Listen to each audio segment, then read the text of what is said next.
Bueno, ahora sí estaremos grabando. Entonces, empiezo un poquito, vuelvo un poquito para atrás para hacer rápido. No sé qué le pasa. ¿Qué pasa que no andas? Ahí está. Bueno, entonces decíamos que empezábamos con diseño relacional, que este es el temario, que está un poco cambiado el orden con respecto a cómo está en el libro, pero es porque a mí me gusta más así, creo que se explica mejor. La bibliografía, como ya habíamos dicho, está disponible en Biblio y en Tipo. Los 4 medidas principales, que son asegurar que la semántica de los atributos está clara, reducir la información redundante en tuplas, reducir los valores nulos, porque los valores nulos están vinculados con el tema 1 de asegurar la semántica, qué son los valores nulos, qué quieren decir, se puede prestar a múltiples interpretaciones, tampoco abusar con eso, por ejemplo, hacer tuplas enormes que tengan muchos valores que pueden ser anulables dependiendo de la situación. Quizás ahí lo que tenemos que hacer es cortarlo en varias tablas, ¿no? Hay que analizar ese tipo de situaciones e impedir la posibilidad de generar tuplas espurias o erróneas. O sea que cuando hacemos los joins, que no nos dé cosas raras que no tienen nada que ver, asegurarnos que los joins nos sirvan para hacer respuestas razonables que expliquen la realidad a partir de los datos que tenemos representados en la base de datos, ¿no? Y que los atributos no son siempre independientes entre sí. Y asumimos que en general en una tabla tratamos de poner todas cosas que están que tienen alta cohesión, que están muy relacionadas entre sí, ¿no? Que tienen un vínculo bastante cercano, ¿no? Y que no hay varios conceptos diferentes mezclados en esa única tabla. Entonces, la primera guía que teníamos era diseñar un esquema de relación para que sea fácil de explicar su significado. O sea, que alguien mire la tabla, vea los nombres de los atributos y si más o menos tiene un conocimiento del dominio que se está representando, que lo entienda fácil, que sea rápido, que diga, ah, bueno, esto representa tal cosa. Bien, que no haya dudas, ¿no? Que no combine atributos múltiples de múltiples tipos de entidades, tipos de relaciones en una sola relación. O sea, que no tenga, por ejemplo, que si la tabla, yo qué sé, describe, no sé, un automóvil, ok, describe el automóvil, pero que después no describa al mismo tiempo el motor y las partes del motor, o las especificaciones, yo qué sé, del combustible, o un montón de otras cosas que quizás se podrían reutilizar en otro lado, ¿no? Entonces tratar de que acotarnos a las cosas que sean consistentes, ¿no?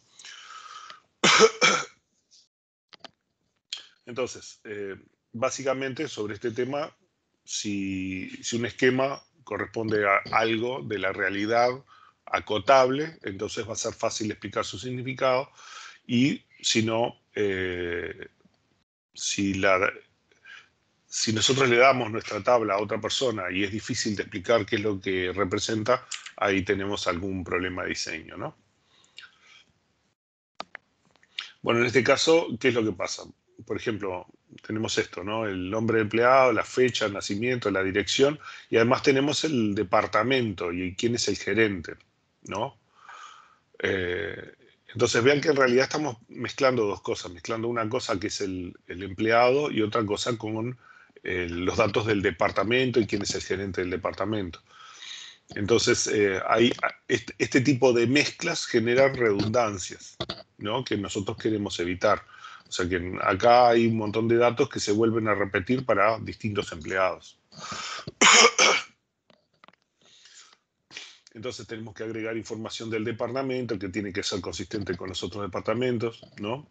No se puede tener en estos casos un departamento sin empleados porque los datos están ahí, ¿no? Si borramos el último empleado de un departamento, nos quedamos sin departamento, ¿no? Porque estamos mezclando los departamentos con las personas, ¿no? Y si se cambia algún atributo de un departamento, hay que buscar todos los empleados de ese departamento y cambiarlos también, ¿no? Y todos tienen que mantenerse igual. Todas estas cosas dan mucho trabajo, habría que hacer procedimientos, y no es muy conveniente. Y es fácil que en ambientes muy complejos uno empiece a perderle la pista a este tipo de cosas y, y nos pase que nos quedemos con datos que son inconsistentes. Entonces la guía 2 dice, diseñe los esquemas de las relaciones de forma que no haya ninguna anomalía de inserción, borrado o modificación en las relaciones. Estas anomalías, decimos, son esas anomalías que nosotros decimos. Si yo quiero modificar quién es el gerente del departamento de personal, tengo que ir a todas las tuplas de todos los empleados que trabajan en el personal para modificar la cédula. Y eso no es conveniente, ¿no? Ya sea tanto para insertar como para... Si va a insertar un nuevo empleado, el nuevo empleado tiene que tener todos los datos del departamento que es consistente con otros departamentos. ¿Qué pasa si en un departamento al final no, se queda sin empleados? No lo podemos representar.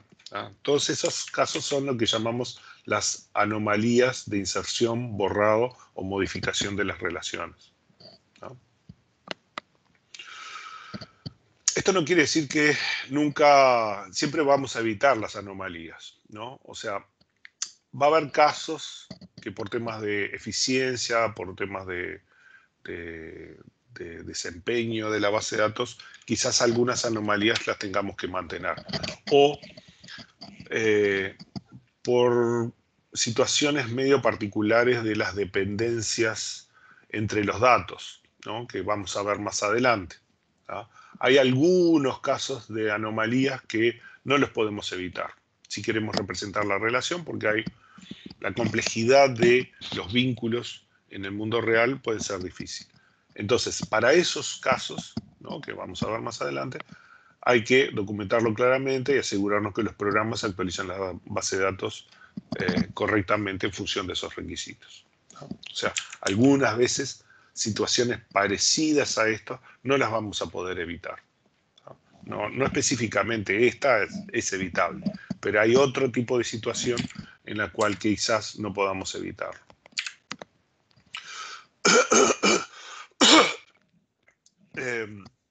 Bueno, sobre el tema de reducción de los valores nulos, por un lado hay desperdicio de espacio porque reservamos espacio para valores que luego no vamos a poner. Podemos tener dificultades para aplicar el join porque si queremos hacer un join por ese atributo y si está nulo, ¿de qué va ese atributo que es nulo, ¿no? O sea, no podemos hacer el join porque en realidad el null no es un valor, es más bien una bandera que indica que no hay valor, ¿no? Si tenemos que hacer funciones de agregación vamos a tener problemas.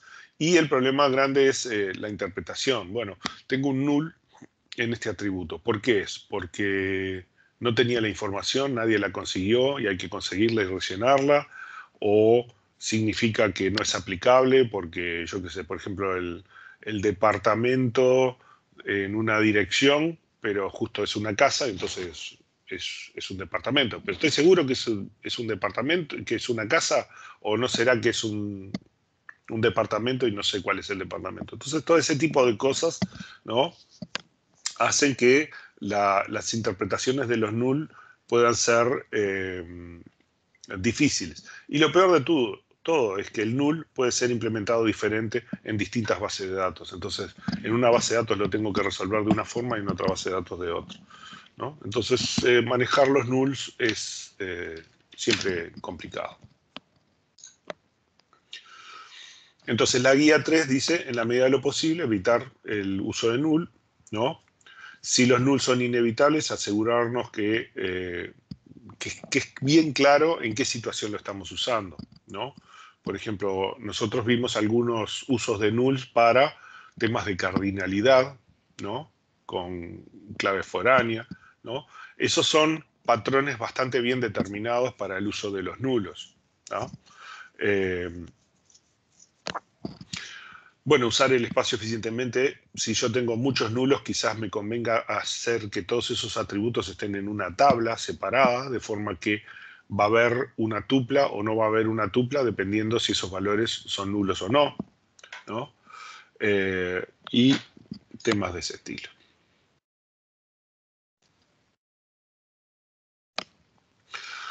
Bueno, en este caso, por ejemplo, tenemos los empleados y tenemos los nombres de los proyectos, ¿no? Tenemos empleados que trabajan en proyectos y un atributo que en realidad es de los proyectos, el lugar donde ejecuta el proyecto, ¿no? O sea, acá tenemos una redundancia, pero nos damos cuenta fácilmente de que esto lo podríamos separar, ¿no? Podríamos hacer una tabla de empleados por un lado y de los proyectos por otro, ¿no? Entonces ponemos,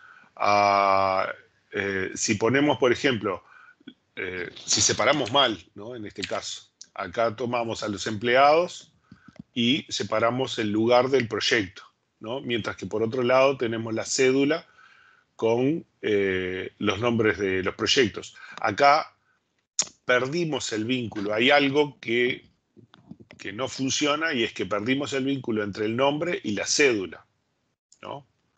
Entonces, este lugar, Juan, este lugar, Montevideo, está vinculado con, en este caso, justo la cédula coincide porque está trabajando en el mismo lugar, ¿no? Pero probablemente con otros, a ver, Maldonado. Maldonado tiene una cédula, por ejemplo, Pablo con Maldonado. Hay una cédula para Maldonado y hay otra cédula para Maldonado, que una es de Pablo y otra es de Ana, pero no sé cuál es cuál, ¿no? O sea, que hay formas de dividir esta tabla que son convenientes y hay otras formas que no son convenientes. Que vemos que tiene que ver algo con, eh, digamos que la clave, ¿no? Identificar la clave o alguna cosa por estilo. Entonces, eliminamos parte de la redundancia, pero no podemos rescatar la información correcta que había en la tabla anterior. O sea, hicimos una subdivisión de la tabla, pero no podemos reconstruir esta información. O sea, acá tenemos la información correcta. Sabemos que Juan trabaja en el producto A y en Montevideo, ¿no? Esta tabla tiene la información correcta, pero tiene redundancia, porque el producto A, eh,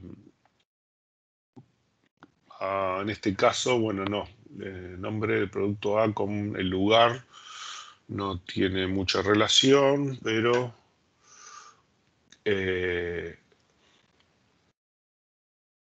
tenemos acá el número de proyecto. Este es el número de proyecto. Está bien, el número de proyecto es el 1, ¿no? Que trabaja en Montevideo, y el número de proyecto, también el producto A, el número de proyecto 4, también sobre el producto A, pero es en Artigas, ¿tá? O sea, este es el número de proyecto que identifica cada uno de los proyectos. Así no, achico un poco para que no me...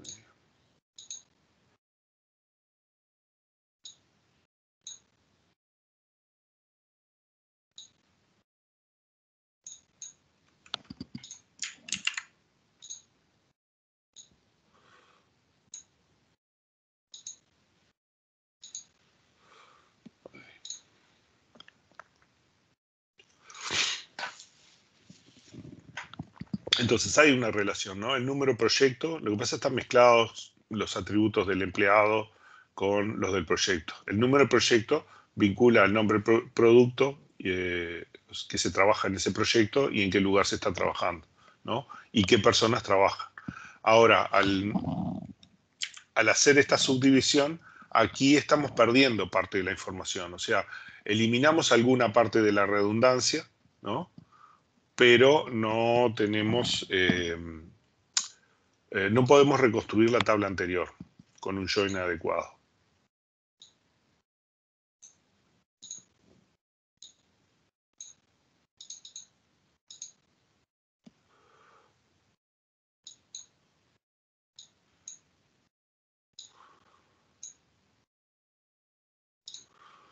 Ahí está. ¿Me siguen acá en el razonamiento? Después vamos a dar cosas más formales sobre esto. ¿Me siguen el razonamiento con este tema? Si tiene alguien una pregunta, por favor, pregunte. Si tienen dudas, si está todo claro, fantástico. Pero si tienen alguna duda, por favor, me interrumpan.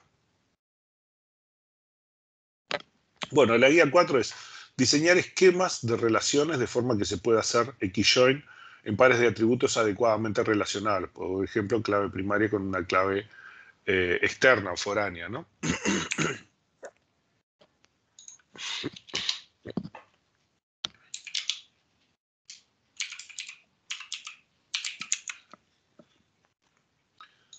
¿sí?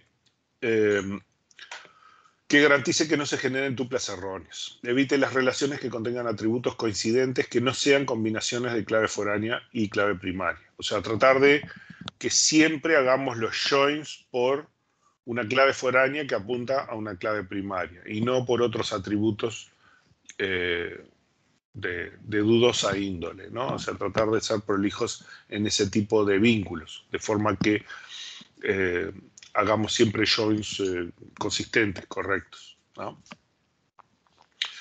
Bueno, y entonces acá lo que vamos a hacer es una introducción a un concepto, el concepto de dependencia funcional, ¿no?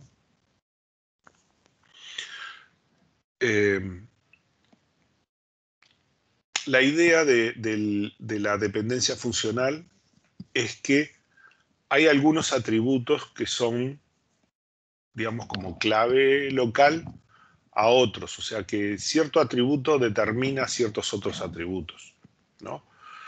Por ejemplo, en el caso de una persona es claro que la cédula determina, si yo voy a poner tuplas con cualquier tipo de atributos, si tengo una cédula y al mismo tengo el nombre de la persona y la dirección, ¿no? Esa cédula determina el nombre y determina la dirección. O sea, en cualquier relación donde aparezca la cédula, el nombre de la persona y la dirección, si está repetido ese mismo valor de cédula, el nombre y la dirección también tiene que ser el mismo, ¿no? No necesariamente al revés, porque el nombre podría haber otra persona con el mismo nombre y la dirección quizás tiene parientes que viven en la misma dirección, ¿no? Parientes, amigos o pareja, lo que sea. Entonces, no es cierto que la dirección determine la cédula, ¿no? Porque yo puedo tener varias personas que viven en esa dirección. Ni tampoco que el nombre determine la cédula, porque tengo casos de gente que tiene nombres parecidos, nombres iguales, y las cédulas son diferentes, ¿no? Entonces, nuestro concepto de dependencia funcional es que un valor en un cierto atributo determina un conjunto de otros atributos, ¿sí? En realidad es un conjunto de uno o más atributos, porque podría ser algo parecido a una clave compuesta, ¿no? Entonces, un cierto valor en un conjunto de uno o más atributos determina eh, los valores que van a aparecer en uno o más atributos diferentes de estos primeros. ¿Hasta acá me siguen más o menos?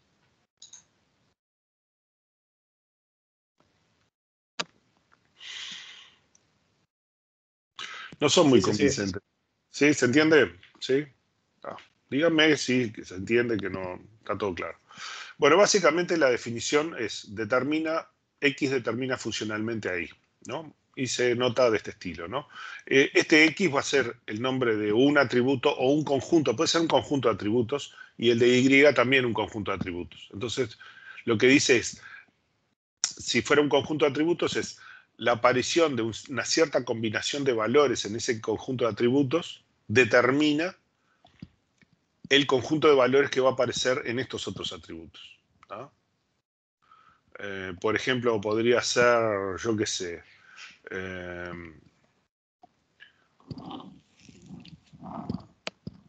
profesor Latorres y base de datos 1, ¿no? Y acá determina, yo qué sé, no sé, el número de dictado, ¿no? No es un buen ejemplo, pero a ver, algo que sea tipo combinado.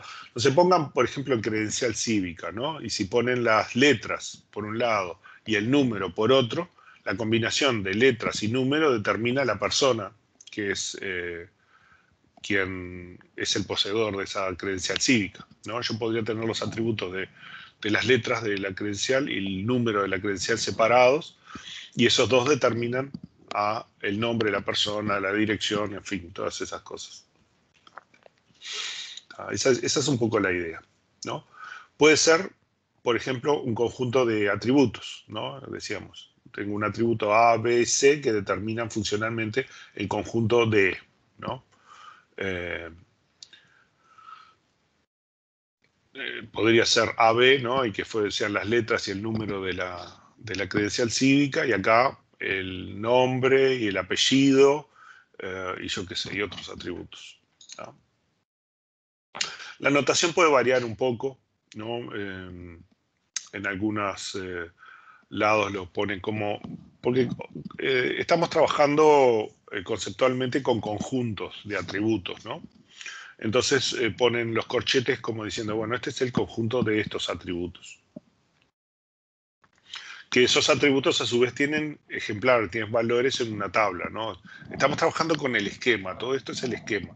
Lo que nosotros decimos acá es, a nivel de esquema, siempre que aparezca un atributo X, ¿no? Que tenga un cierto valor, el atributo Y va a tener el mismo valor en todos los lugares donde X tenga el mismo valor.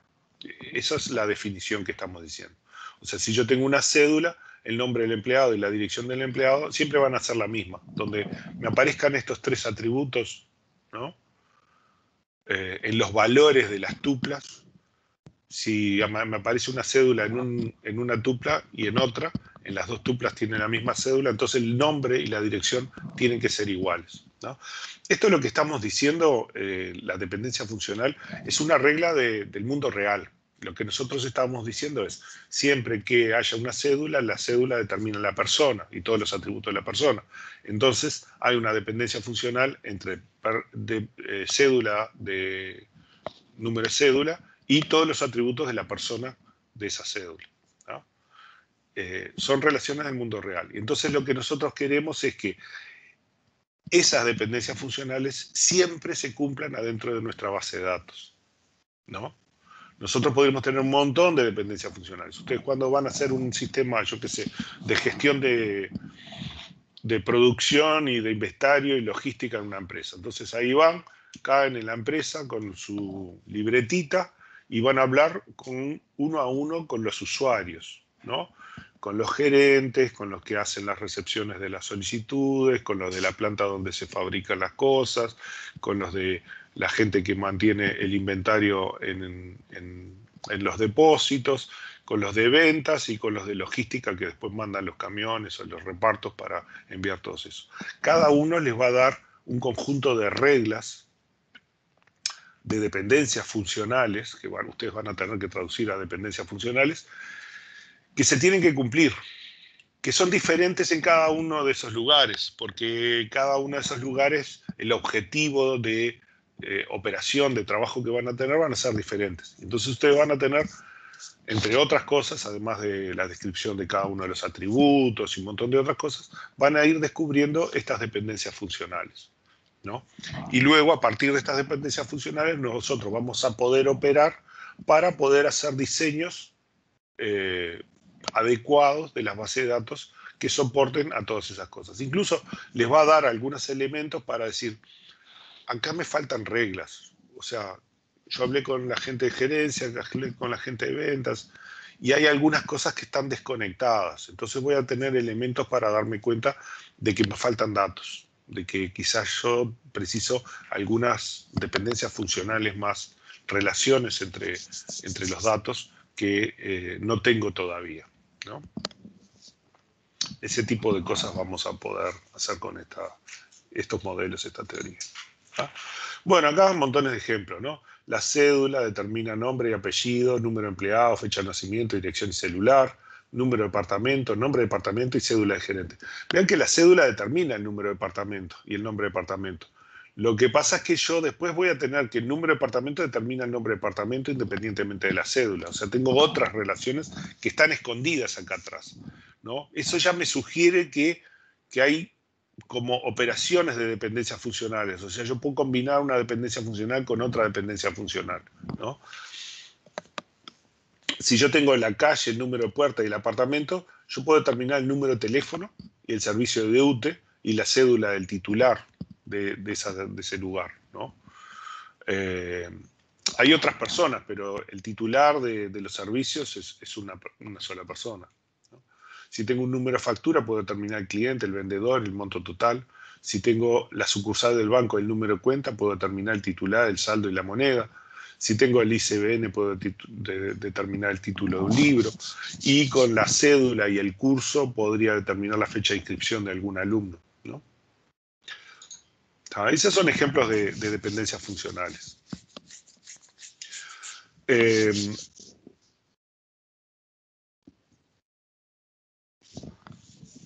De alguna forma lo podemos vincular al concepto de clave primaria y atributos no clave. O sea, podemos decir que el lado izquierdo de una dependencia funcional es la clave y el lado derecho de la dependencia funcional, el que está apuntado de este lado, es la parte no clave, ¿no? También tenemos lo que llamamos dependencia funcional trivial, que es uno o un conjunto de atributos que siempre tienen la relación consigo mismo. Normalmente esta dependencia funcional no la escribimos porque es trivial, porque todos los atributos cumplen con esto, ¿no? O sea, la cédula de identidad determina la cédula de identidad, no tiene mucho misterio, ¿no?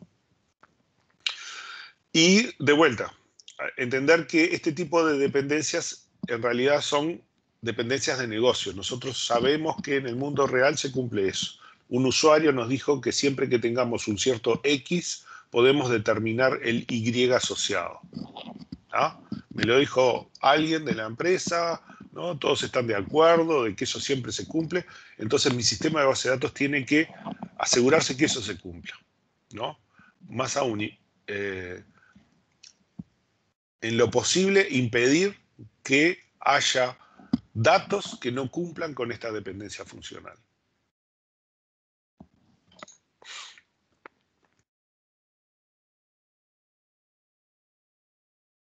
Bueno, esto ya lo dijimos, ¿no?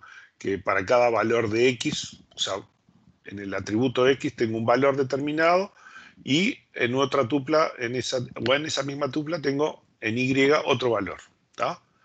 Pero si ese valor se repite en otro lado, con Y, tienen que tener en los dos lugares el mismo valor. La idea es que nosotros vamos a tratar de evitar este tipo de redundancia, ¿no? Y lo que vamos a tratar de hacer es transformar nuestras tablas para asegurarnos de que estas cosas estén separadas y que no se me repitan los datos. Pero si acaso se repiten, se tiene que cumplir eso, ¿no? El lado izquierdo se llama determinante y el lado derecho se llama dependiente, o simplemente el lado izquierdo y el lado derecho, nada más. Y puede haber varias dependencias funcionales que se cumplan al mismo tiempo en una tabla. Si nosotros vemos, por ejemplo, aquí la cédula determina el nombre y el apellido del empleado y el número del empleado, la fecha de nacimiento y la dirección y el celular que tiene, ¿no? Y también el número de departamento. Pero el nombre de departamento en realidad está determinado por el número de departamento y la cédula de gerente está determinada por el número de departamento. Para un cierto departamento, cada departamento tiene su propio gerente. O sea que acá hay otra dependencia funcional, ¿no? Que está relacionada con esta, ¿no? Pero nuestra tabla acá, suponiendo que tuviéramos una tabla que tuviera estos datos, como la mostramos una antes, ¿no? Mostramos esta acá, ¿no? Tengo la cédula, el número, bueno, un gerente era esta, ¿no? Nombre de empleado, cédula, fecha de nacimiento, dirección, número de departamento. ¿Ah? ¿Esto qué quiere decir? Que acá yo tengo dos dependencias funcionales. La cédula me determina el nombre, fecha de nacimiento y dirección, ¿no? Y me determina también el número de departamento. Pero a su vez tengo otra dependencia funcional que el número de departamento me determina el nombre y el gerente, ¿sí? Y vean que cada vez que yo tengo el mismo número de departamento, el nombre y el gerente también coinciden. O sea, acá yo tengo una dependencia funcional que está relativamente oculta. ¿Me siguen hasta acá? ¿Se entiende?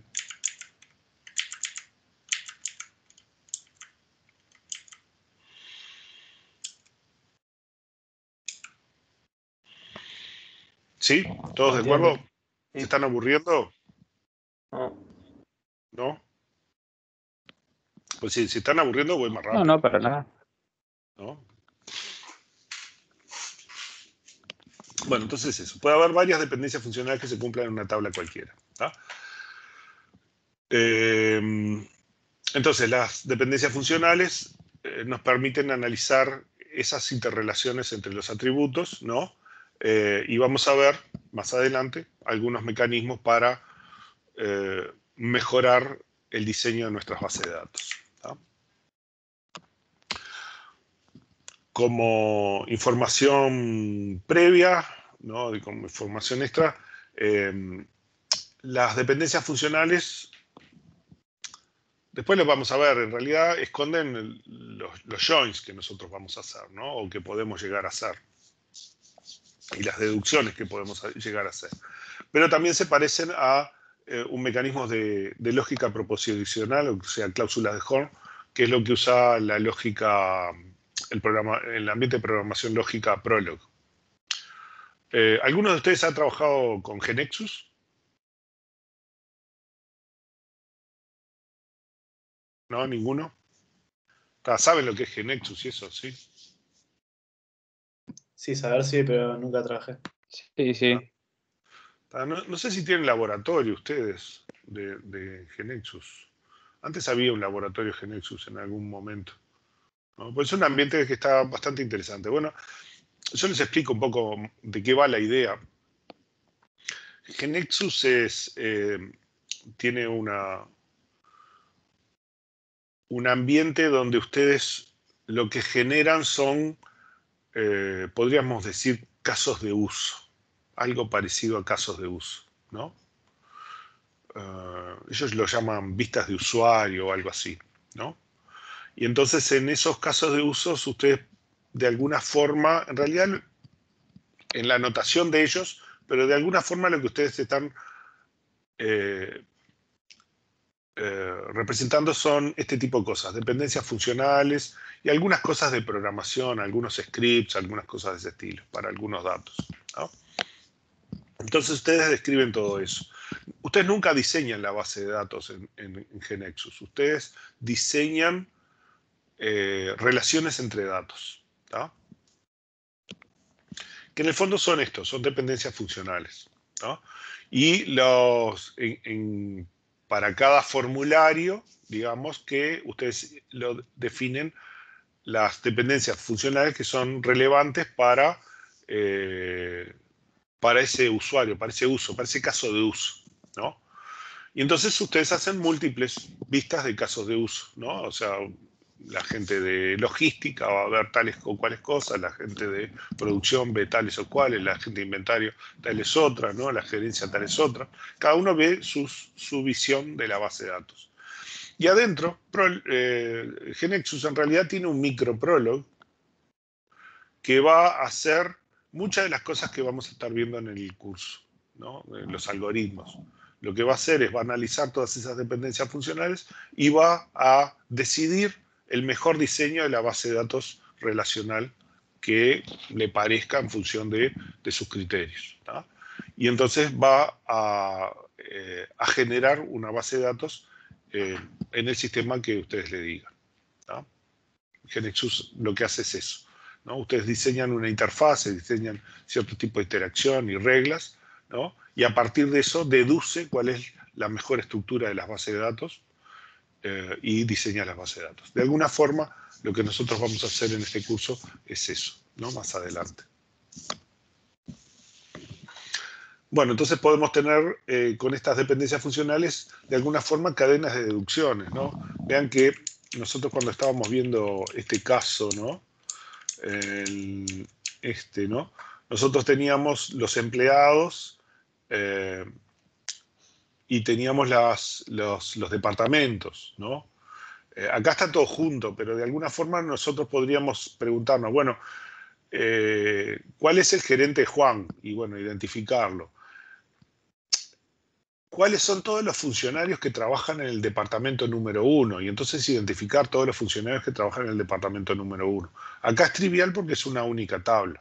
Si hubiéramos separado esto en dos tablas, tendríamos que hacer algún join, ¿no? O sea que nosotros podemos, de alguna forma, con esas dependencias funcionales, deducir cosas, ¿no? Al respecto de lo que podemos identificar con nuestros datos, ¿no?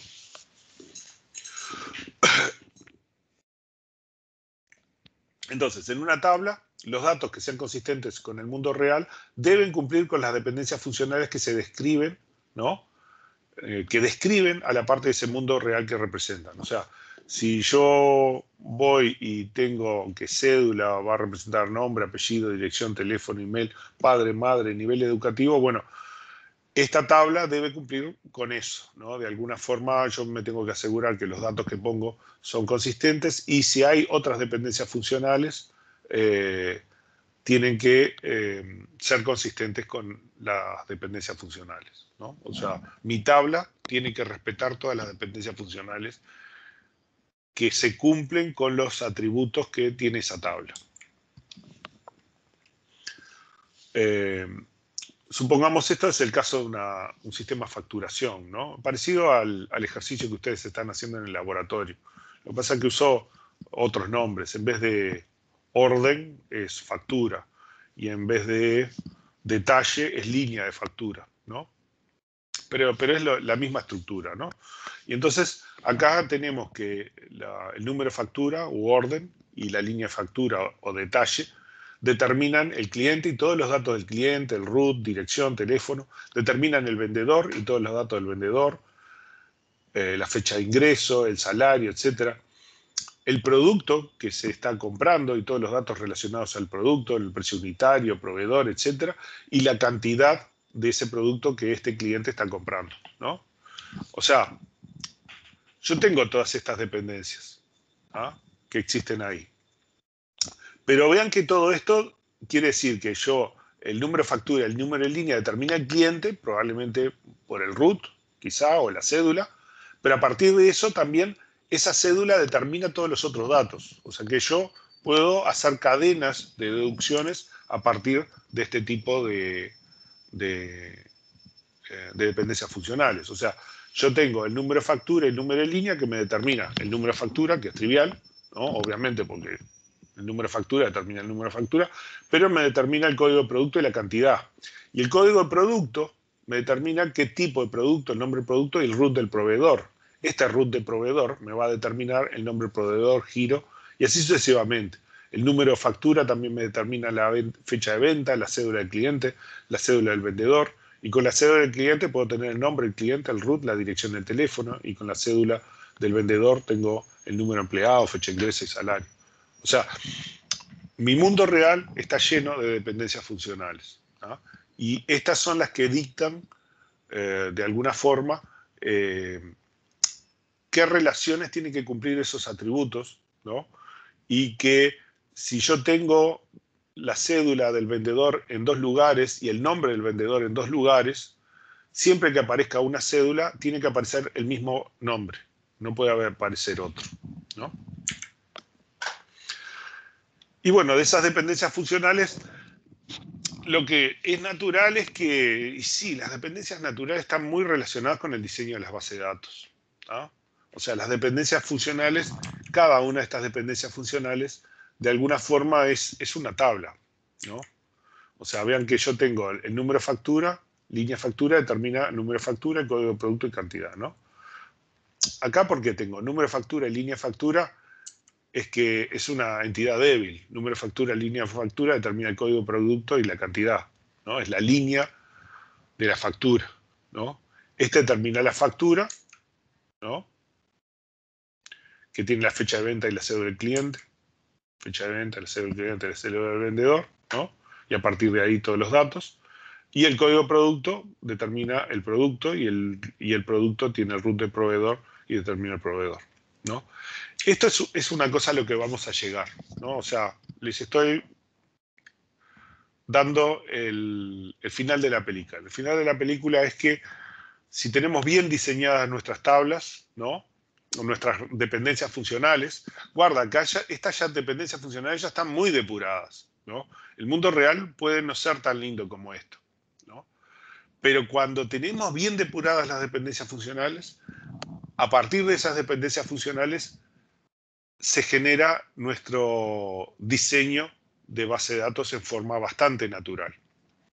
Aunque hay algunas cosas, a veces hay algunas cosas raras que vamos a ver con algunas formas normales y eso, ¿no? Pero la mayor parte de las veces un buen diseño de nuestras dependencias funcionales nos determina naturalmente el diseño adecuado de la base de datos.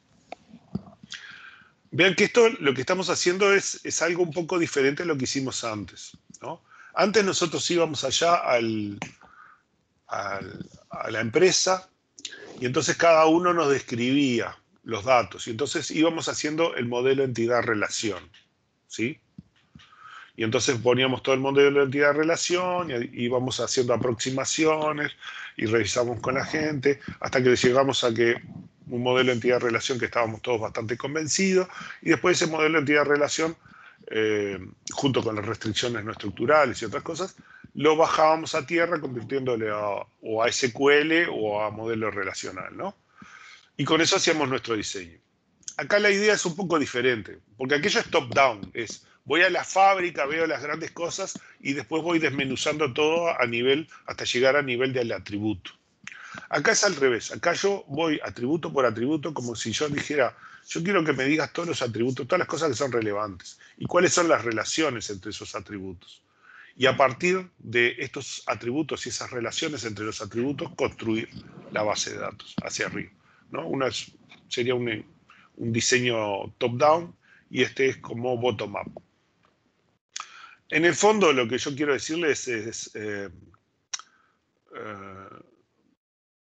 nunca uno sale del otro, ¿no? O sea, si bien GeneXus, por ejemplo, ustedes van y describen la interfase de usuario, ¿no? La vista de usuario, y a partir de eso se deducen las estructuras de la base de datos, están haciendo un poco las dos cosas. Están haciendo también el diseño top-down porque describen grandes estructuras, pero al final la máquina también hace algún análisis de esto para ver si puede hacer un diseño más fino, ¿no? En el fondo, lo que ustedes van a hacer en el futuro es un poco las dos cosas. Van a hacer cosas top-down, como siempre, porque eso es más rápido, más fácil, es más natural para hablar con la gente, ¿no? La gente va a hablar de las cosas que ve, de que le ocurren en la empresa donde trabaja, ¿no? Y quizás no esté prestando atención a las cosas chiquitas de cada uno de los atributos, ¿no? Pero ustedes luego, cuando identifiquen cosas en los atributos, se van a dar cuenta con estas herramientas de que hay algún tipo de problema y van a utilizar alguna de estas herramientas de repente para corregir esos problemas, ¿no? Porque vamos a ver casos, lo dejamos planteado en algún momento en la conversión modelo entidad-relación a modelo relacional, en que si no le prestan atención a ciertas cosas, ¿no? Pueden hacer implementaciones que no cumplan con la realidad, ¿no? Y si ustedes hacen una base de datos que no cumple con la realidad, ¿no? Hicieron la base, le hicieron el sistema y después te llama el cliente, che, yo puse tal cosa y tal cosa en el sistema y ahora me da papas fritas, ¿no? Y ustedes van ahí como unos pajaritos a ver qué es lo que pasa y no entienden qué es lo que pasaron porque no vieron ese detalle fino que se les quedó metido dentro del código y ahora lo tienen que corregir todo porque fue responsabilidad de ustedes que no le prestaron atención a esos atributos y lo tienen que hacer todo gratis porque está dentro de la garantía. Y nosotros no queremos hacer ese tipo de cosas. Nosotros queremos hacer los diseños bien de primera. Entonces, todos estos elementos que vamos a ver son herramientas para que luego ustedes puedan corregir adecuadamente las bases de datos más adelante, ¿no?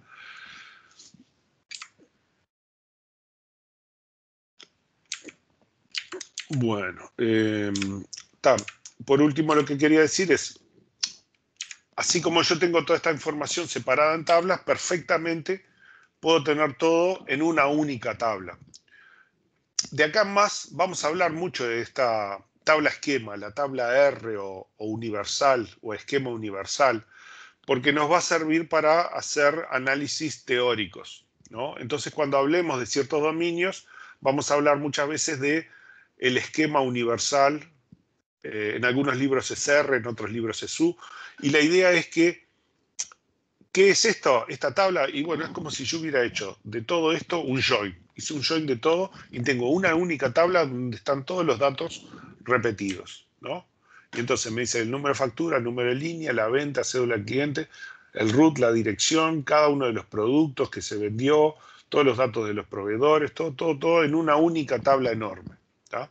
Y esta tabla la vamos a usar como base teórica para comprender algunas cosas y poder hacer mejor diseños. Y después vamos a ver algoritmos, por ejemplo, de cómo subdividir esta tabla teórica en el mejor diseño posible, ¿no? Bajo ciertas reglas, ¿tá? Ahora vamos a hacer un corte de unos 5 minutos y seguimos con algunas definiciones y empezamos a hacer alguna cosa un poquito más consistente con esto. ¿Ok?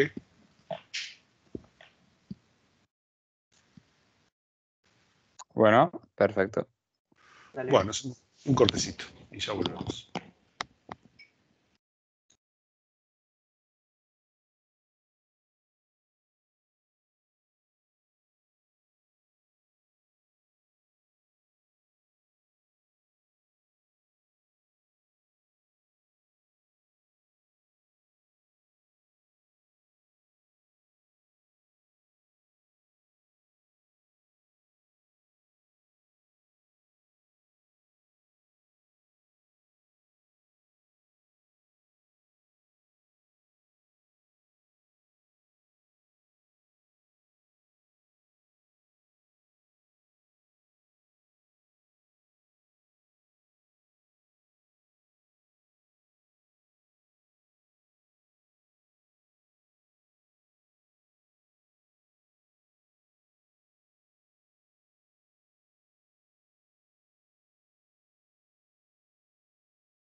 Bueno, acá estamos de vuelta.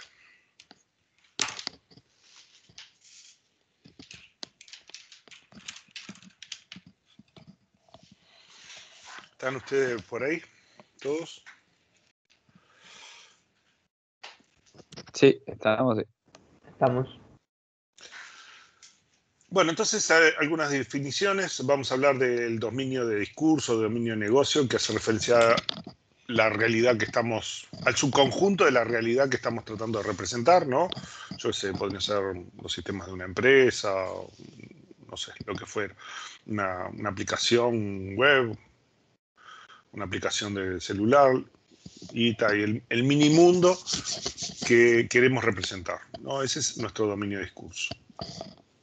Y vamos a hacer referencia a R, ¿no? A R como un esquema, que es el esquema que tiene todos los atributos que nos interesan de ese dominio de discurso, ¿no? O sea, todos los atributos. Y entonces un esquema grande, como si fuera una tabla enorme que tiene todos los atributos ahí puestos, con toda la redundancia que haya, ¿no? En algunas bibliografías aparece como U. Letras así en mayúscula en general van a representar conjuntos de atributos, ¿no? Muchas veces atributos que están relacionados de alguna forma, ¿no? O son parte de una misma clave compuesta, o yo qué sé, vaya a saber, cosas de ese estilo, ¿no? Por supuesto, como estamos hablando del esquema R de un cierto dominio de discurso, entonces todos estos atributos sabemos que están adentro de R. Son todos los atributos que están adentro de R, ¿no? O sea, cada una de estas variables está incluida adentro de R. O pueden eventualmente ser todos los atributos de R en algún caso particular. Y decimos que hay un estado de relación R, ¿no?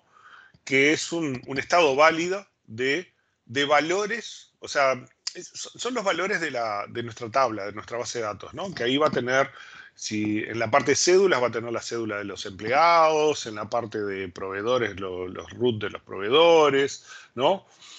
Entonces es el estado de esa relación, ¿no? Con sus valores de cada una de las tuplas, ¿no? Entonces, estos son los atributos. O sea, acá estamos hablando del esquema, del diseño de la base de datos, de cuáles son los atributos de esa base de datos. Acá estamos hablando de los valores que guardan las tuplas de esta base de datos, ¿sí? Y vamos a hablar de F o FR, que es el conjunto de las dependencias funcionales que se cumplen en esa tabla hipotética R, está vinculada a un cierto dominio de discurso que estamos representando, ¿no? ¿Se sigue todo el razonamiento? Entonces, para cada dependencia funcional que sea del tipo X implica a Y, se cumple que tanto X como Y pertenecen a R. Las dos están acá adentro, ¿tá? O sea, R tiene todos los atributos que nos interesa de nuestro dominio de discurso. Y por tanto también van a estar suponemos que van a estar todas las dependencias funcionales de nuestro dominio de discurso. Y si están todos los atributos, debieran estar todas las dependencias. También tenemos que identificar esas dependencias y las ponemos en el conjunto F, un conjunto F de dependencias funcionales, ¿no? Bueno, acá lo definimos en forma algo más formal, ¿no?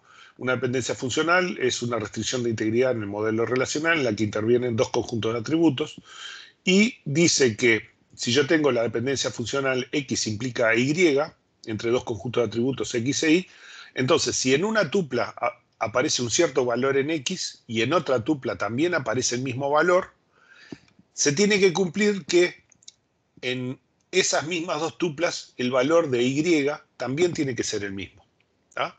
Esa es la definición de dependencia funcional. O sea, la dependencia funcional nos dice que se tiene que cumplir, lo podemos ver de dos.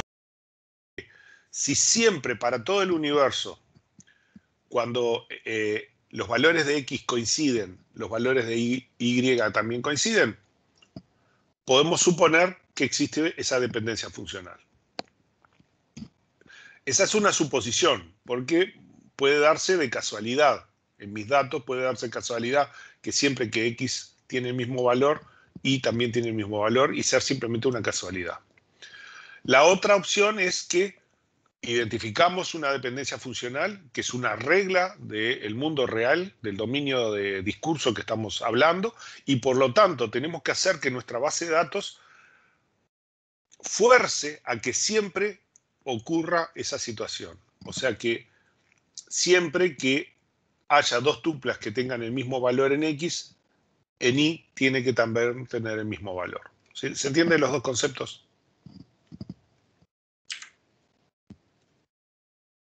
¿Me siguieron el razonamiento? Que en el fondo lo que queremos es eso. Es decir, Sí, tenemos sí, una dependencia funcional que nuestra base de datos fuerce a que eso siempre ocurra. Esta es otra definición, ¿no? X implica Y, entonces existe tupla 1, existe tupla 2, tal que tupla pertenece a R. Es otra forma más bonita de ponerlo, pero es básicamente lo mismo, ¿no?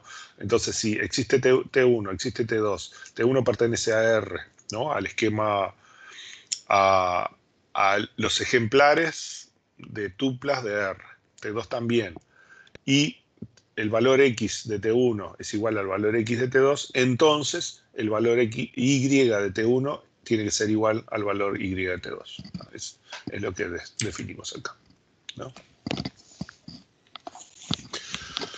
Bueno, en particular, si X es clave de la relación, siempre va a haber una única ocurrencia de ese valor, ¿no? O sea que T1 es igual a T2, que ese es un caso particular, ¿no? O sea que si en un esquema R no puede haber más de una tupla con un cierto valor en el atributo X, para cualquier instancia de la relación R, X es clave candidata de R, ¿no?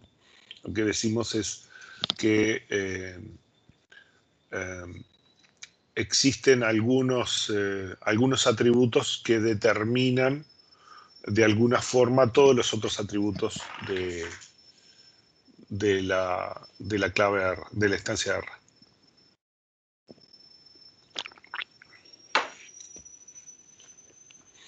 Entonces, si X es clave candidata, porque puede haber, lo llamamos clave candidata porque puede haber más de una clave, ¿no? En realidad, clave candidata es porque yo puedo tener muchos valores que son clave. A este nivel no nos interesa decir cuál va a ser la clave primaria y la otra cuál es clave alterna. Para nosotros son todas claves candidatas. El tema de clave primaria, recordemos, es un tema de diseño. Acá estamos todavía trabajando a nivel teórico. Entonces, son todas clave candidatas, ¿sí? Entonces se cumple que X implica Y para todo valor de Y, tal que Y está incluido en R, ¿no? Y es cualquier subconjunto de R. Vean que el que X determine Y en una dependencia funcional no implica la dependencia opuesta, ¿no? El ejemplo era la cédula determina la dirección, pero la dirección no determina la cédula, porque yo podría tener varias personas viviendo en ese lugar, ¿no? Y estas son definiciones del libro, son varias definiciones. Una dependencia funcional es una restricción entre dos conjuntos de atributos, en fin, datos pueden sugerir que esto es importante, los datos pueden sugerir una cierta dependencia funcional, pero puede ser una casualidad. Un experto de dominio es quien debe indicar si cierta dependencia funcional se cumple o no. Eso pasa a veces, uno va y recibe los datos, ¿no? Piensen en una organización que se trabajaba todo con papel y ustedes tienen que hacer un sistema nuevo para esa organización. Entonces se van a basar en papel y van a empezar a ver cosas y van a empezar a ver relaciones de repente. Entonces, si identifican ciertas relaciones que van a ser de tipo de dependencia funcional, le tienen que ir a preguntar al usuario, dígame, ¿esto es así? ¿Siempre que ocurre tal cosa es efectivamente tal otra? Porque puede ser que se dio en los datos, pero que en realidad no haya ninguna causa real de que exista esa dependencia funcional, ¿no? O sea, una cosa es que los datos aparenten que haya una dependencia funcional y otra cosa es que exista esa dependencia funcional realmente porque son reglas intrínsecas al negocio. Bueno, los valores de Y en una tupla R dependen, no están determinados por los valores componente X, en fin. Todas estas son distintas definiciones, esas las pueden ver ustedes, ¿no? Bueno, ¿qué tienen que ver las claves con la dependencia funcional? Y X en general lo que quiere decir que es, al menos es una clave local al conjunto de atributos en Y, ¿no? Ese es uno de los temas. O sea, sabemos que las dependencias funcionales están relacionadas con el concepto de clave de algo con respecto a otros casos, ¿no?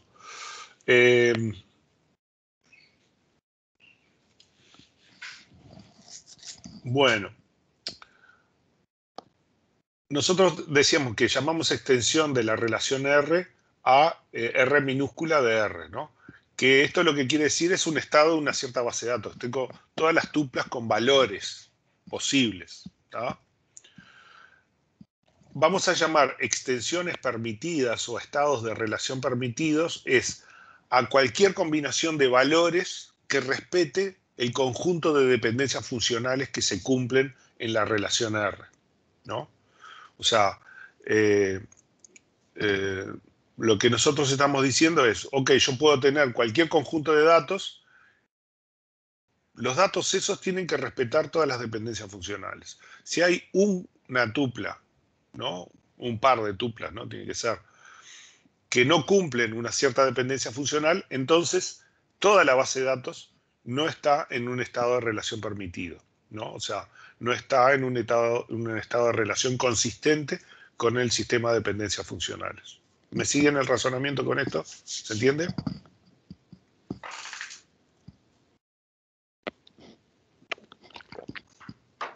Recuerden que las dependencias funcionales son reglas del negocio, reglas del mundo real, ¿no? Ahí lo que yo voy a tener es, en un caso, algún conjunto de tuplas que tienen valores que no cumplen con las reglas del mundo real.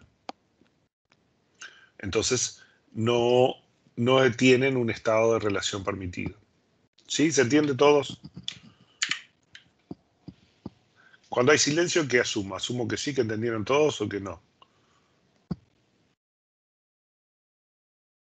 ¿Que entendimos? Sí, que entendimos. Está bien.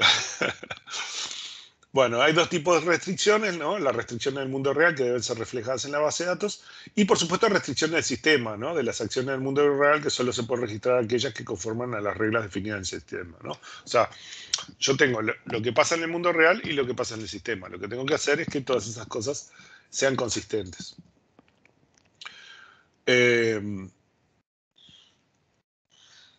Bueno, por supuesto, la dependencia funcional significa que todas las instancias deben cumplir esa condición, ¿no? Supongamos esta tabla. Yo tengo que el profesor Pérez, López y Rodríguez hacen los cursos de estructura de datos, gestión de datos, compilador, estructura de datos, y usan los libros de Bartram, Martin, Hoffman y Horowitz, ¿no? Entonces yo miro esos datos y digo, bueno, el profesor Pérez determina el curso, no, porque para dos Pérez diferentes hay dos cursos diferentes, ¿no?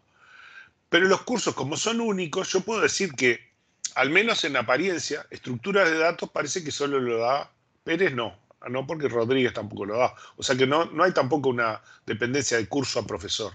Estructuras de datos lo da tanto Rodríguez como Pérez. O sea, no hay dependencia de profesor a curso, porque Pérez no determina a curso, ¿no? Ni tampoco de curso a profesor, porque el curso, estructura de datos, determina a dos profesores diferentes, ¿sí? Lo que sí tengo es que, como los libros son todos diferentes, el libro determina tanto el curso como al profesor. Por ejemplo, Bartram determina estructura de datos y a Pérez, y Martin determina gestión de datos y a Pérez, ¿no? Y Hoffman también, ¿no? Y la combinación profesor con curso, Pérez con estructura de datos, determina el libro, ¿sí? O sea, estas se cumplen. Pero no se cumple que el profesor determine el curso, que el curso determine el libro, que el libro determine que el profesor determine el libro, o que el curso determine el profesor. Ninguna de esas se cumple, ¿no? ¿Me siguen acá? Guarda, esto lo estoy haciendo de los datos, ¿no? No sé si realmente en el mundo real existen, estas dependencias son así, tal cual, o es una casualidad. En este caso puede ser simplemente una casualidad de que este profesor dando estructura de datos le gusta más este libro y a este otro dando este curso le gusta más este libro, ¿no?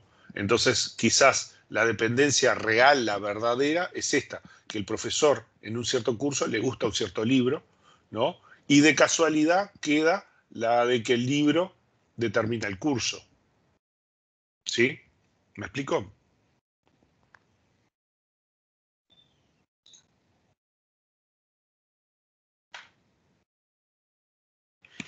Supongamos esta tabla. Tengo esta tabla y tiene estos valores, A1, A1, A2, A3, ¿no? Y entonces puedo ver que B1 determina C1. En realidad es una trampa acá, porque en realidad, como yo tengo un único valor, mientras sea un único valor y no se repita, ese valor siempre va a determinar a todo, porque es único. Entonces B1 determina C1. Y veo, para el otro, mira, B2 determina C2, B2, C2 y B3, C4. O sea que si los valores de acá se repiten, los valores de acá también se repiten. Entonces B determina C. ¿Sí? Y como se repiten los mismos valores, también sé que C determina B. Guarda, esto aparenta por estos valores, ¿no? Porque tengo estos valores. O sea, cuando B determina C, ¿no? Y si C son valores únicos diferentes de B, también C determina B, en este caso. Podría no ser así. Podría ser que si yo pusiera C2 acá, ¿qué pasa? C2 no determina a B porque C2 a veces determina B2 y a veces determinaría B3. Pero en este caso, como no tengo un caso de que 2B determine el mismo C, entonces C determina también a B. ¿Sí? ¿Me siguen acá? También tengo que AB determina C, ¿no? Pero esto es una trampa, porque si B es medio clave, la combinación A con B también va a determinar un único valor, ¿no? Vamos a ver que en realidad estas dependencias funcionales en realidad son triviales a partir de estas otras, ¿no? Algunas de estas. AB determina D. Vemos que AB, en realidad AB son todas combinaciones diferentes, ¿no? A1, B1, A1, B2, no se repiten. Entonces, como no se repiten estas, siempre este conjunto, que no se repite, ¿no? Cada par de estos no se repite, determina todo lo demás. O sea, AB determina C y AB también determina D. ¿Ah? De vuelta, en los datos, eso no quiere decir que estas dependencias funcionales sean dependencias funcionales de la realidad. Simplemente son dependencias funcionales que yo puedo derivar a partir de un cierto conjunto de datos. ¿Ah? Y bueno, no se cumple que A implique B, que B implique A, que D implique C, por ejemplo, ¿no? En los hechos, si yo quiero verificar este tipo de cosas, debo evaluar todas las combinaciones posibles. Si A implica B, si A implica C, si A implica D, si A implica BC, si AB implica C, si A implica BD, y así todas las combinaciones posibles, ¿no? O sea, si no tengo datos sobre un juego de datos, para obtener todas las dependencias funcionales que se cumplen, debería hacer ese tipo de cosas. No se preocupen que vamos a encontrar formas más fáciles de hacer esto. Esto es simplemente descriptivo para ver la problemática que tenemos si yo tengo un conjunto de datos y quiero determinar dependencias funcionales o hacer ingeniería reversa de las dependencias funcionales de esos datos, ¿no? Entonces, además de dependencias funcionales explícitas, hay un conjunto de dependencias funcionales implícitas o derivadas de estas. O sea que nosotros podemos hacer cálculos, ¿no? Vamos a hacer algunas definiciones. Una dependencia funcional X implica Y, que no pertenece a F, se infiere o es implicada por un conjunto F de dependencias funcionales en R si X implica Y se cumple para cada estado de relación R de R, ¿no? O sea, lo que estamos diciendo es, yo tengo una tabla que tiene un conjunto de dependencias funcionales, ¿no? Y hay una cierta dependencia funcional que siempre se cumple a partir de esas otras dependencias funcionales. Entonces yo puedo decir que esa dependencia funcional se cumple. Pero esto es que cuando satisface todas las dependencias funcionales de f, ¿no? Que también se cumple x, y en R, ¿no? No quiere decir que yo lo vaya a hacer a partir de los datos, sino que aquí lo que estoy haciendo es derivando esta dependencia funcional a partir de las otras dependencias funcionales. Los datos son una casualidad, pero las otras dependencias funcionales voy a tener un mecanismo que vamos a ver ahora pronto, que me permite derivar dependencias funcionales, hacer operaciones entre conjuntos de dependencias funcionales para derivar otras dependencias funcionales y obtener dependencias funcionales más grandes y más complejas o más sencillas, ¿no? Entonces vamos a ver esto, así lo aceleramos un poco. Bueno, esto ya lo dijimos. Normalmente las dependencias funcionales son formalización en el dominio. Se deben realizar en base a deducción de conocimiento, de requisitos, o sea, ir al lugar y extraer esa información de la gente que lo conoce, de lo que lo sabe, o de las documentaciones que haya, ¿no? Deben estar validadas por los usuarios. Si lo hacemos de los datos, pueden ser, algunas de estas dependencias podrían ser casualidad, y por lo tanto tenemos que validarlas con el experto de dominio, generalmente algún tipo de usuario. Y para derivar dependencias funcionales a partir de una tabla, ¿no? Lo que hacemos es tomamos los atributos y empezamos a ver todas las dependencias funcionales posibles, ¿no? Y probamos cada una de las tuplas con cada una de las dependencias. Y si hay alguna tupla que no cumple alguna de las dependencias, entonces esa dependencia no se cumple. Tan sencillo como eso. La realidad es que también hay aplicaciones que lo hacen, ¿no? Este caso, esta aplicación nos permite poner un conjunto de datos y verificar si se cumplen ciertas dependencias funcionales. Por ejemplo, en este caso tenemos la columna A, B y C. Estos son los atributos, ¿no? A, B y C. Y acá tenemos este conjunto de tuplas, ¿no? Entonces, lo que nosotros hacemos es le damos submit y nos va a determinar qué dependencias funcionales se cumplen, ¿no? Nos dice que B implica A y que BC implica A, ¿no? O sea, este programita es un programita que está en web, a partir de un conjunto de datos, nos sugiere qué dependencias funcionales se pueden cumplir. Hacen una ingeniería reversa. Esto no quiere decir, de vuelta, que sean las dependencias funcionales principales, pero sí sabemos que las principales van a estar dentro de este conjunto, si el conjunto de datos es consistente con alguna realidad, ¿no? ¿Sí? ¿Me siguen hasta acá?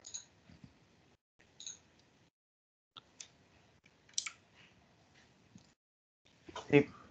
Ahí lo Sí. único que hicimos es eso. Ustedes pueden jugar con eso, poner conjuntos de datos, ¿no? Y les dan ahí y les va a dar las dependencias funcionales que esos datos están cumpliendo, ¿no? Pueden jugar con algunos de los datos que están en la presentación más adelante o después, ¿no? Nótese que se derivan dependencias funcionales a partir de una única ocurrencia. A veces hay un único caso y agarra ese y a partir de eso determina una dependencia funcional que de repente no tiene mucho asidero, ¿no? Porque simplemente es una casualidad.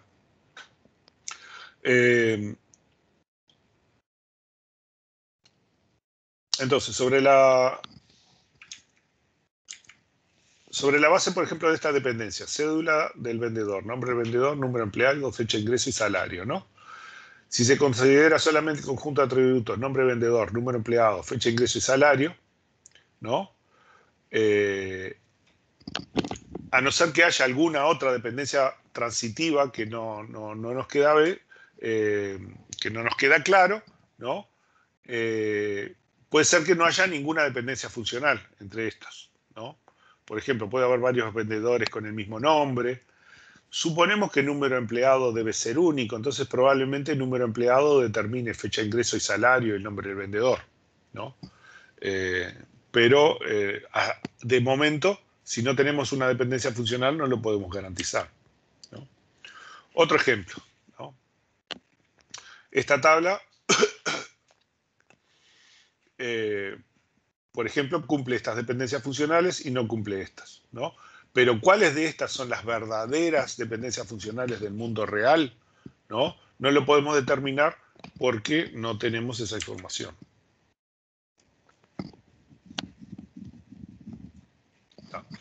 Esto es un ejercicio que yo les planteo, que es de esos datos que están antes, vean las dependencias implícitas, traten de detectarlas acá. Y este otro lo que hace es, a partir de las dependencias funcionales, ¿no? Hace un análisis de cuáles son las dependencias funcionales minimales, lo que se llama conjunto minimal. Después vamos a volver sobre esto, ¿no? Entonces la idea es que jueguen un poco con esto y traten de hacer algunas deducciones. Y hasta ahora nunca nadie lo hizo, pero el reto es que me manden al correo un correo que diga esto y me muestren el análisis que hicieron y que dedujeron a partir de esto, ¿tá?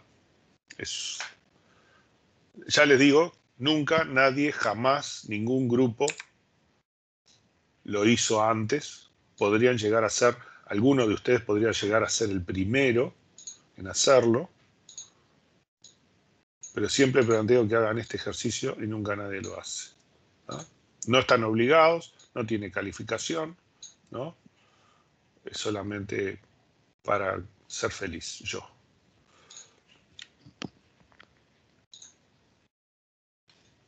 ¿Está? Y ahora sí, vamos a lo nuestro.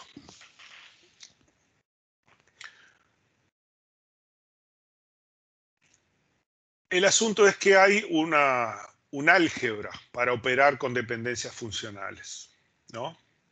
Esta álgebra está dada por las reglas o axiomas de Armstrong, ¿no? Un paper de 1974 que pueden buscarlo por ahí, que es fácil de conseguir, ¿no? Y entonces dice, bueno, las dependencias funcionales cumplen con lo siguiente.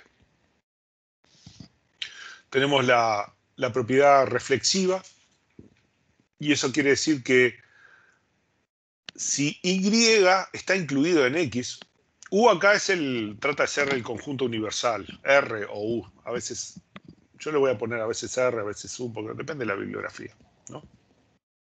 O sea, estamos trabajando con esa tabla grande que describe un cierto dominio de negocio, ¿no? Y que tiene un cierto conjunto de dependencias funcionales que se cumplen, ¿no? En particular se cumple esta dependencia funcional X implica Y. Siempre se cumple porque estamos diciendo que si X, por ejemplo, fueran los atributos A, B y C, e Y es AB, entonces esta es lo que llamamos una dependencia funcional trivial, ¿no? Porque Y en realidad es parte de X, ¿no? Está incluido en X. Entonces, siempre un atributo tiene dependencia funcional consigo mismo. Entonces no aporta nada. Entonces esta es la propiedad reflexiva. La propiedad de aumento lo que dice es, si yo tengo esta dependencia funcional y hay algún atributo Z en el conjunto universal, le puedo poner el atributo de los dos lados, de un lado y del otro, y esta dependencia funcional también se cumple. Que signifique algo o no, que tenga algún significado desde el punto de vista real, no es otra historia. Pero lo que sí es, en nuestro sistema, XZ implica a YZ. Eso se va a cumplir. Después la transitiva. Esta es muy importante. Esta es la base del join, ¿no? El join hace esto. X implica a Y, ¿no? Podríamos decir que esta es una clave y esta es una clave foránea a esta otra, ¿no? De acá. Entonces, Y implica Z, entonces quiere decir que X implica Z, ¿sí? O sea, lo que estamos haciendo es básicamente un join acá. Si X determina la clave de una tabla determina a la clave foránea, ¿no?, que apunta a la clave de otra tabla, entonces yo puedo, a partir de esta clave, determinar los valores de Z haciendo un join. Básicamente lo que estamos haciendo en la transitiva es el concepto de join, pero lo estamos haciendo adentro de una tabla universal, ¿no? La de descomposición dice que si X determina a Y y a Z, ¿no?, X determina Y y X determina Z. O sea, si yo tengo que la cédula determina el nombre y el apellido del empleado, entonces la cédula determina el nombre y la cédula determina el apellido. Es eso nada más, que lo puedo separar en dos dependencias funcionales separadas, ¿no? La unión dice que si es al revés, el caso opuesto de esto, ¿no? Si X determina a Y y X determina Z, entonces X determina a Y y Z, la concatenación de los atributos, ¿no? O sea, si la cédula determina, yo qué sé, la credencial cívica y también la cédula determina la dirección, entonces la cédula determina la credencial cívica y la dirección del empleado, ¿no? La pseudotransitiva dice que si X determina Y y WY determina Z, entonces WX determina Z. Esto lo podemos demostrar fácil porque es como esto, la de aumento, en vez de ponerle un Z le ponemos un W, ¿no? Y entonces XW va a determinar a YW. Y entonces YW determina Z, ¿tá? Entonces WX determina Z, ¿sí? Y la de descomposición me dice que si X determina a Y y Z es un subconjunto de Y, entonces X determina ese subconjunto, que está relacionado con esto. Si X determina, si el Y es YZ, ¿no?, son dos atributos, entonces también el X determina a un subconjunto de este conjunto, ¿no? Es lo mismo, simplemente que he puesto de otra forma, ¿no? Estos son las reglas de las operaciones que podemos hacer con las dependencias funcionales, ¿no? La idea es que si yo tengo un conjunto de dependencias funcionales y aplico en forma sistemática todas estas reglas, ¿no?, de aumento, de disminución, de simplificación, etcétera, yo puedo descubrir todas las dependencias funcionales existentes dentro de un sistema, ¿no? O sea, ¿qué es lo que sucede? Yo voy a trabajar a la empresa y alguien me dice, cuando tal cosa pasa tal otra, cuando esto está vinculado con el otro. Si vos tenés el dato de tal documento, de tal atributo, de tal documento, podés determinar tales y cuales cosas, ¿no? Y yo colecciono esas dependencias funcionales, ¿no? Esas son las que son evidentes, las que son patentes de los usuarios del sistema. Pero lo que esto me muestra es que más allá de las que usen los usuarios, de las que identifiquen los usuarios, detrás de esto puede haber una enorme cantidad de dependencias funcionales, algunas que no sirvan para nada, pero algunas que sean importantes, ¿no?, que no están explícitas, que están implícitas en el modelo, ¿sí? Y que quizás nosotros las podamos usar para simplificar nuestro sistema de base de datos, nuestro diseño, ¿no? Entonces, nosotros podríamos descubrir todas las dependencias funcionales, tratar de asegurarnos que es un conjunto suficientemente significativo, por lo menos todos los que considera el negocio, ¿no?, y aplicarle un conjunto de métodos para quedarnos con un subconjunto que tenga ciertas propiedades, que nos sirva para algo, que vamos a ver más adelante, por supuesto, ¿no? ¿Hasta acá todo bien? ¿Preguntas, dudas? ¿Nada? ¿Tan claro soy? ¿Que todo lo entendieron todo?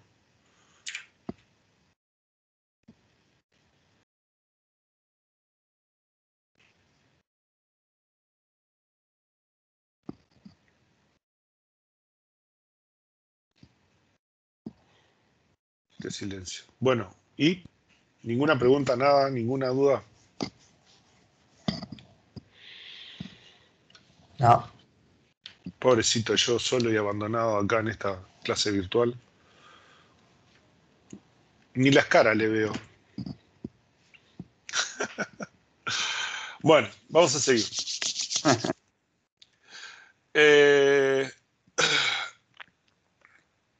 Entonces vamos a definir la clausura de las dependencias funcionales. O sea, acá lo sugerimos, dijimos, bueno, si yo uso todas estas fórmulas, entonces puedo derivar todas las dependencias funcionales posibles de derivar a partir del subconjunto más o menos consistente que yo tenga, ¿no? Entonces, justo, esta es la definición. Definimos que la clausura del conjunto de dependencias funcionales, F+, ¿no? Es el conjunto de todas las dependencias que se pueden derivar, ¿no? A partir de el conjunto rescatado de las dependencias funcionales de algún dominio, ¿no? La idea es que yo uso algún subconjunto de dependencias funcionales que rescaté del ambiente de trabajo y le apliqué las inferencias de Armstrong, ¿no? Y entonces obtuve todas las dependencias funcionales posibles de derivar, ¿no? A partir de esas, ¿no? Y ese conjunto es el que llamamos la clausura de F. ¿Ah? Supongamos, por ejemplo, este conjunto, ¿no? Un ejemplo sencillito. Vean que es uno sencillito. Tiene solo dos dependencias funcionales. La cédula determina el nombre del empleado y la fecha de nacimiento, la dirección del empleado y el número de departamento donde trabaja. ¿Sí? Sencillo, ¿no? Y el número de departamento determina el nombre del departamento y los lugares del departamento. Digamos, la oficina, donde es el lugar que está la oficina del departamento. ¿Está? Entonces decimos, bueno, está, ok. Vamos a aplicar todas las reglas de Armstrong hasta que no se puedan generar dependencias funcionales que ya no hayan sido declaradas. Y entonces a partir de cédula, nombre de empleado, fecha de nacimiento, dirección y número de departamento, aplicando las reglas de composición, podemos derivar. Cédula determina nombre, cédula determina fecha, cédula determina dirección, cédula determina el número de departamento, la cédula determina el nombre y la fecha, ¿no? Empezamos a combinar cosas acá, nombre y fecha. La cédula determina la fecha de nacimiento y la dirección. La cédula determina la dirección y el número de departamento. La cédula determina el número de departamento, el nombre de departamento. Y podemos deducir algunas más, y algunas más, y algunas más, y algunas más, y algunas más, y algunas más, ¿no? Sin contar las dependencias triviales, ¿no? Por supuesto, la de que cédula determina la cédula, el número de departamento determina el departamento. Acá pusimos solo las que son interesantes, ¿tá? O sea, ¿cuál es el tema? El tema es que para las dependencias funcionales, si yo quiero hacer la clausura, ¿no? Esto explota. Y acá estamos hablando de un caso sencillo con dos dependencias funcionales, ¿no? Un problema real puede tener decenas o centenas de dependencias funcionales. Entonces, el tema es que desde el punto de vista teórico, la clausura de las dependencias funcionales es interesante, pero desde el punto de vista práctico es impracticable, ¿no? Lo que nosotros vamos a manejar vamos a manejar conceptualmente la clausura de las dependencias funcionales, pero vamos a usar otros métodos para poder controlar si cierta dependencia funcional existe o no dentro del conjunto o es derivable a partir de un cierto conjunto de dependencias funcionales. ¿Sí? ¿Me explico?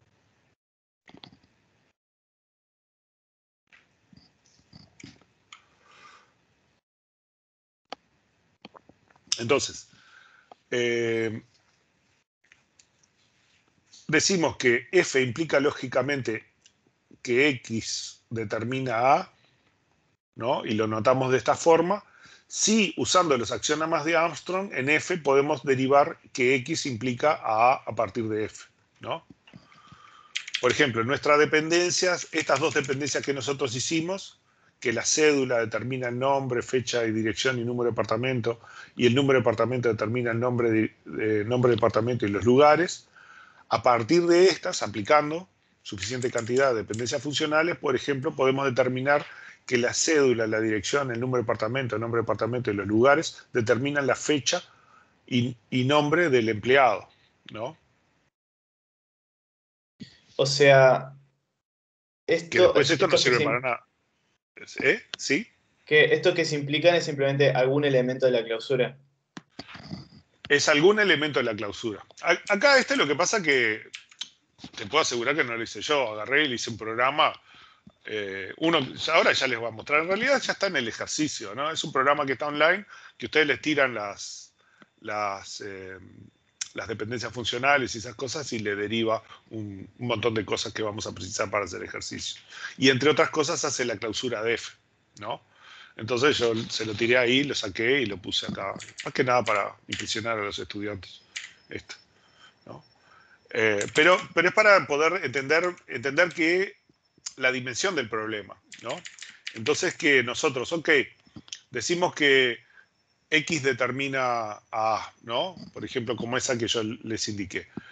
Usando los axiomas de Armstrong podemos derivar eso. Sí, está bárbaro, pero en realidad es muy costoso, es muy complicado de hacer. Entonces lo que vamos a usar es otro mecanismo, que es más fácil. ¿Está? ¿Hasta acá todo bien? Sí. Entonces el otro mecanismo es la clausura del conjunto de atributos. Esto es, no voy a derivar todas las dependencias funcionales, sino que lo único que me interesa es asegurarme que los atributos que están en esa dependencia funcional, yo los puedo derivar a partir del determinante de la dependencia funcional, ¿no? Ahora lo explicamos, ¿no? Entonces yo lo que voy a hacer es la clausura de un atributo en el conjunto de todos los atributos a partir del conjunto de dependencias funcionales. Esto es, si yo tengo X, por ejemplo, si yo tengo X, quiero ver si a partir de X puedo derivar A, aplicando las reglas del conjunto F, ¿no? Sin tener que calcular la clausura de F, ¿no? El F+, ¿no? Lo que voy a hacer voy a hacer el X+, ¿no? Y si A está dentro de X+, alguna combinación mágica de dependencias funcionales me hace, me permite asegurar que X implica A está en la clausura de F, en el F+, ¿no? Vamos a ver cómo funciona esto. Entonces, la clausura de X es el conjunto de todos los atributos que se pueden determinar a partir de los atributos de X, aplicando un conjunto F de dependencias funcionales, ¿no?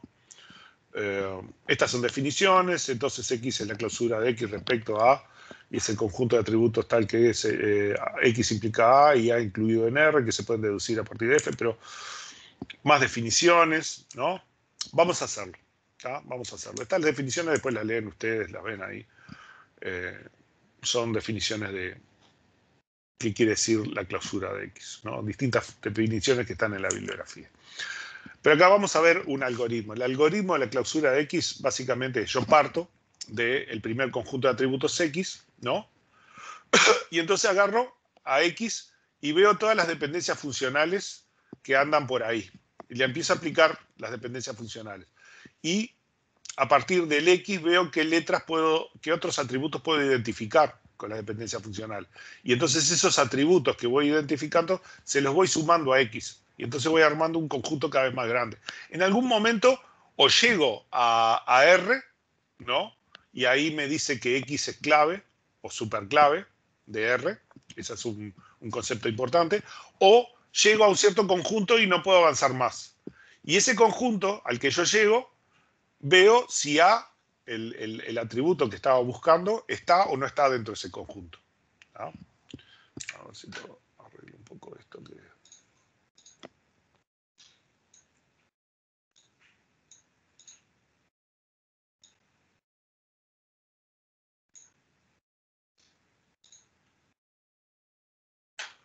Vamos a hacer el mecanismo que queda más claro. Esta es otra forma de poner también el mecanismo, como lo codificamos.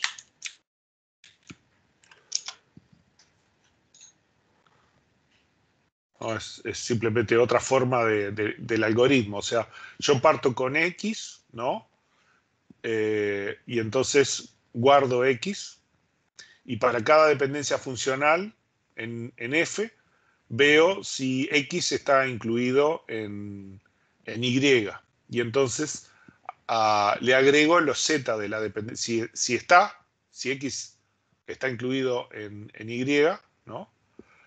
Perdón, Y está incluido en X plus, entonces agrego el Z. Y así voy agregando hasta que ya no cambie más, ¿no? La versión anterior con la nueva sigan siendo el mismo conjunto. Y ahí paro, ¿no? Vamos a hacer este ejemplo. Acá yo tengo mi R, son todos estos atributos, A, B, C, D, G. ¿Ah? Y mis dependencias funcionales son estas. Acá usamos letras, pero piensen que esto podría ser, yo qué sé, que el funcionario y la especialidad, si cierto funcionario tiene cierta especialidad, entonces puede hacer cierto trabajo, y yo qué sé, y cosas de ese estilo, ¿no? Y si hace tal el trabajo, entonces puede hacer tal cosa. Son cosas de ese estilo. Pero le ponemos letras porque es mucho más, queda más chico que si pusiéramos empleado, nombres más largos, preciso más transparencia para hacer el mismo ejercicio. ¿Ah? Y entonces queremos hacer la clausura de X, que X en realidad es el atributo B y D, ¿no? Entonces hacemos X0 es igual a BD. Entonces ahora con BD tenemos que fijarnos los determinantes de las dependencias funcionales. Vean que D acá está acá. Entonces podemos aplicar BD, le podemos aplicar la dependencia D implica EG, y entonces le agregamos EG a X, ¿no? Ahora tenemos BD EG, ¿no? Me siguen el razonamiento, ¿no? Y volvemos a hacer otro loop. Ahora que tenemos BD EG, vemos que B es aplicable y DEG también es aplicable, pero ya tenemos EG, o sea, no nos aporta nada. La única que nos aporta es B implica C. Entonces, con B implica C le vamos a sumar la letra C acá. ¿Tá? Este es el paso 2. O sea, empezamos paso 0, paso inicial, le agregamos este. Y con BDG, paso 1, le agregamos la C.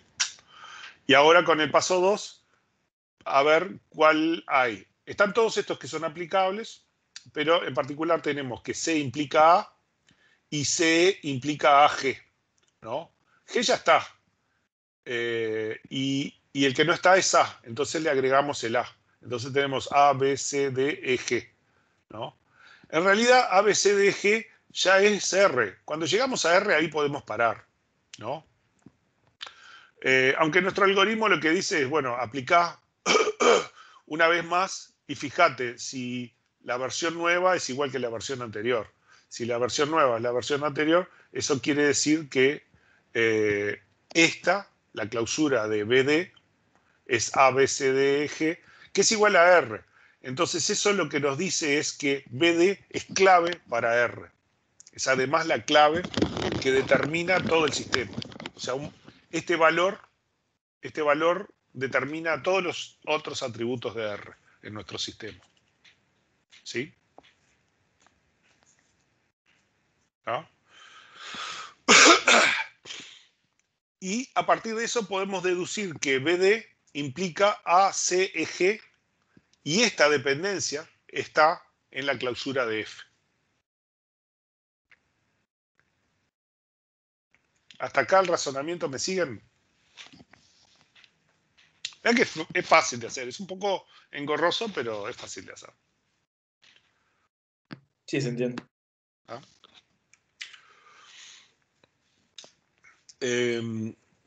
Otro ejemplo, ¿no? Con las mismas dependencias, sea X igual a B, calcular la clausura de B, ¿no? Pero el asunto es que no hay ninguna dependencia funcional que tenga a solo B del lado derecho. Acuérdense que tienen que estar todos los atributos del lado izquierdo, perdón, de la dependencia funcional en X. Si no, no es aplicable, ¿no? Acá para determinar C, yo preciso a A y a B, a los dos. Pero con B solo no hay ninguna regla que tenga solo B del lado izquierdo. Entonces, la clausura de B es B.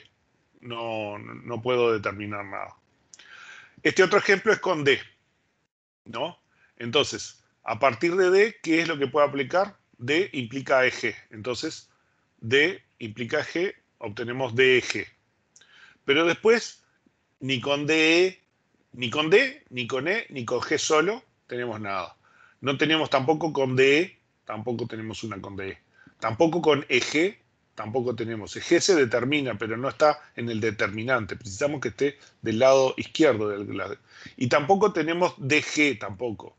No hay ninguna. Hay CG, pero no hay DG. Entonces, no podemos determinar más nada. Por lo tanto, la clausura de D es DEG. ¿Sí?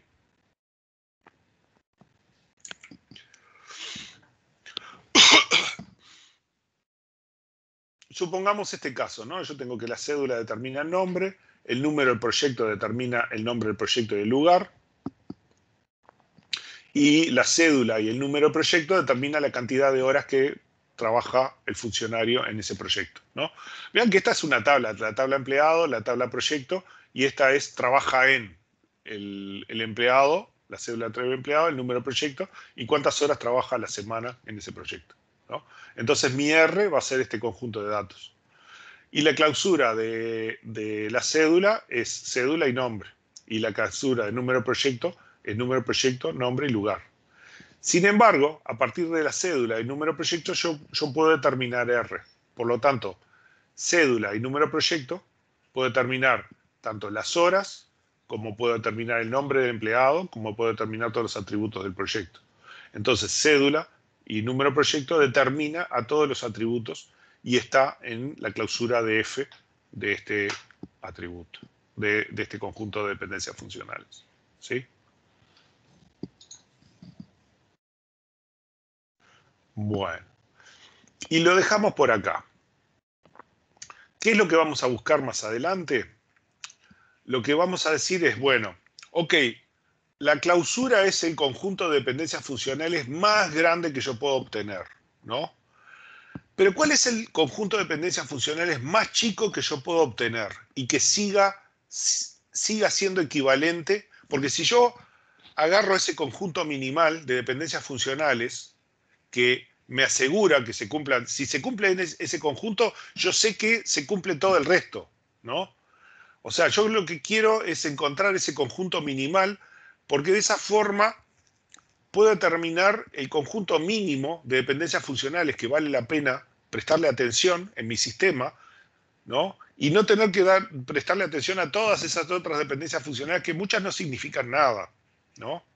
O sea, yo quiero encontrar el conjunto mínimo de dependencias funcionales que me garantiza que mi sistema cumpla los requisitos del mundo real, ¿no? Entonces vamos a ver algunos mecanismos para poder derivar ese conjunto minimal, ¿no? Que va a ser muy importante porque nos va a dirigir a diseños bastante óptimos de nuestras bases de datos. ¿Ok?